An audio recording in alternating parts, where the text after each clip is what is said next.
I worked very closely with a company in Dublin, a production company, and they optioned the book. And I think it was the writer Malcolm Campbell who ended up adapting the book that had seen it and brought it to them, and they liked it and they optioned it and they showed it to me. And I was interested in some aspects of the book, particularly the character of Richard. So the book is more of a multi-character story, and it's quite different to the film that we ended up making.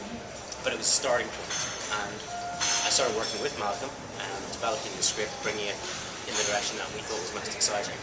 Then, about halfway through the process, we thought, well, the only way to move forward is to get cast involved, because there's only a certain amount you can do as an older person in imagining how the sound of those kids and what their lives are like. So we cast quite early in the process, and so then for the next several months we worked, well, I think 8 months we worked very closely with the cast. And the main cast was casting decision was obviously Jack, and that was a very easy decision because Jack came in and was basically brilliant and has lots of the materials that we needed for the character of Richard. And then thinking about Richard's family, I didn't want to have. I just wanted to make the point that all families are particular. There are no generic families. I remember growing up, everybody in my school seemed the same to me, but when you went to their houses, you realise they all have their specific differences and interesting nooks and crannies.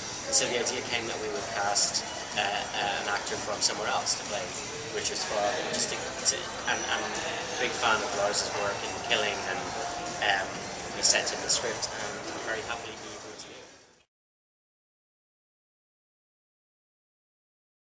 Yeah, my first meeting was actually, the first meeting was like, I'd done a huge amount of work on the accents, because I was trying to do that. And 10 minutes into the first rehearsal, Lenny said, nah, drop it. It's terrible. So we sort of dropped it and went more along with the idea that he was from Scandinavia, he was from Denmark, and you get that kind of family. It sort of also opens up the film a bit, that it doesn't get too long. So we went with that, put in some lines about him being from Denmark. But in terms of what really turned me on with the script was like two things. That it didn't moralize. The story didn't moralize. And the other thing that I felt a great deal of truth to the relationship between the father and son.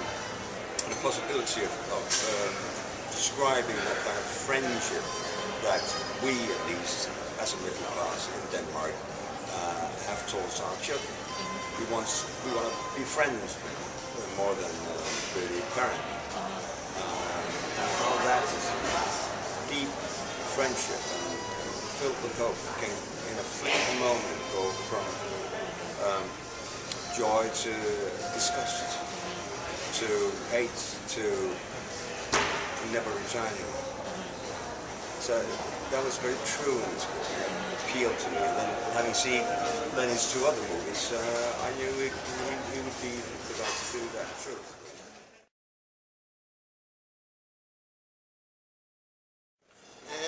About the character, I like the idea that he was somebody who was kind of full of his own bravado in a way, and I don't mean that in a negative way, but he's very much driven by his morality and what he feels about himself and about the people around him, and his ideas for the world and how his world should be, and how the world itself should interact with him, and that in a way is what makes him kind of naturally quite popular, and he seems kind of effortlessly like the guy that everybody wants to be around and spend time with.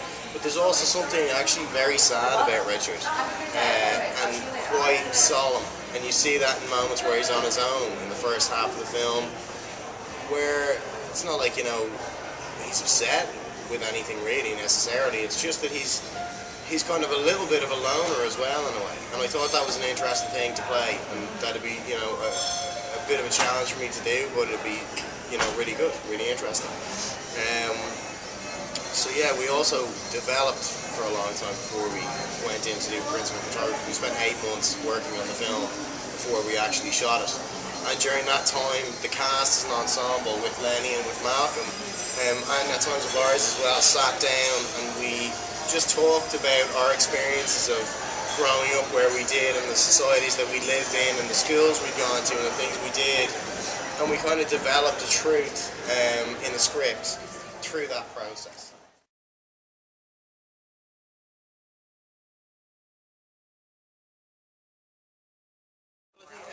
Everybody has a different opinion on what, and that's funny actually, because I never thought about it in these terms before, but it's like the title actually, it's almost as though the title is like the epilogue of the film, title is you know what I mean? what does he do in the film, and what did he do next? after? And that's a question that everybody should ask themselves when they walk out. I think that should be the thing that you are left with. For me, I think there's I think that he feels it. I think that it's going to be something that he carries around for the rest of his life. I don't think that he's necessarily going to face those consequences, but it is something that will eat away at him and destroy him for the rest of his life. I think the thing that eats away at him is the fact that he can't face the consequences. Yeah. As much as what he did, it's the recognition that he's a coward, that he's not able to deal with it. And the other thing I think is really important is there was an aspect of, in the script, we had written in this idea that Richard's father had suffered from depression. It's very subtly there in a couple of scenes you recognise it, and Lars plays it so well. You see that he's been through something in his own life, and it's somehow come out the other side. That's also part of the tragedy, that this is going to push him back. But I think what I find really sort of moving about it is when you think about Richard as this kind of jock kid, this kind of cool, very successful kid, you also recognise that he was a boy who had to fight really hard somehow to survive his childhood, to be positive, and so when that's taken away, you see that boy again, and you see a boy without the resources to deal with this. I mean, it's a testament to Jack, his capacity to find those moments where he falls away and he reveals something else, and also to Lars, because the idea of a father saying goodbye to his son, which is what he's doing in that scene on the bench. That really, I didn't direct Lars to hold Jack's face. I didn't, what I did was give him, I think, a space and a truthful sort of scene and a set of kind of discussions and ways of approaching it. But that really came out very much in.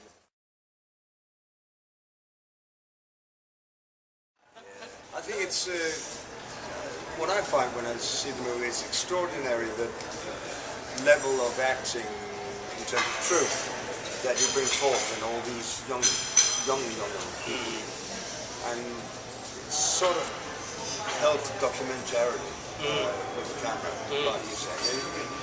You think you're looking in at it, and it's really happening. I mean, and then it's at the level of sort of shifts in sequence and in focus that you start to create the poetry. So I try not to make scenes dramatic in the conventional way, except when they really have to be, which is that scene between father and son. We wanted to do it in such a way that even though there's kind of comedic parts of the film, parts that are funny, that you would always be observing this ensemble of kids doing what they're doing, but you'd never actually feel part of it. Yeah. It'd be like you're viewing it from the outside, but you're never actually involved. I always said that, if you watch a bunch of teenagers behaving over there, you won't listen to the specific things they're saying because it's just not interesting. But you watch them like a wildlife documentary. So I always imagine that opening phase of the film will be like we're looking at a family of lions in the savannah. Look how the alpha male lion dominates the young. You don't have to understand what they're roaring about to understand their behavior.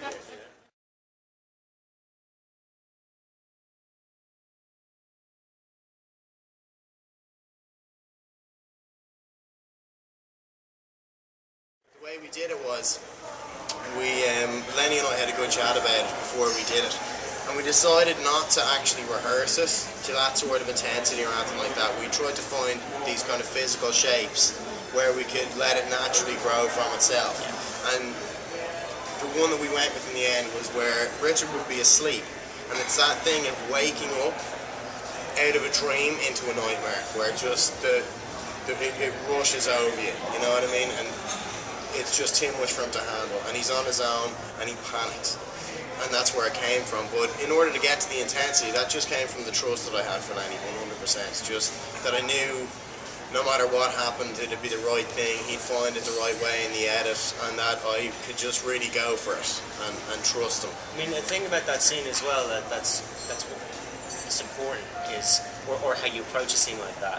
I think you've got to marry the physical and the psychological. So although we talked a lot about how Richard felt, and we really talked mostly about physical sort of memories of things like, you know, waking up feeling very uneasy in the nighttime, the way in which before you put your armor on, those thoughts are very immediate and raw.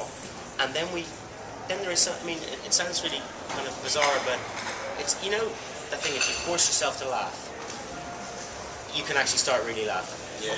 You know, so but the initial part feels awful because you've got to just go, but if you really force it, you can kind of get over that and actually find the feeling behind it. Yeah. And so in a way there was a sort of physical tension that we talked about that you just can't bear, and you get up and you start shaking it out of yourself. And if you just Jack trusted that if you just started doing that, Yeah, and he didn't hold it back, it would just turn into something unbelievably sort of visceral. Yeah. And it did, you know. And The if you fact that don't, we had no music as well at all, there was no soundtrack outside, it was just silence outside of screaming.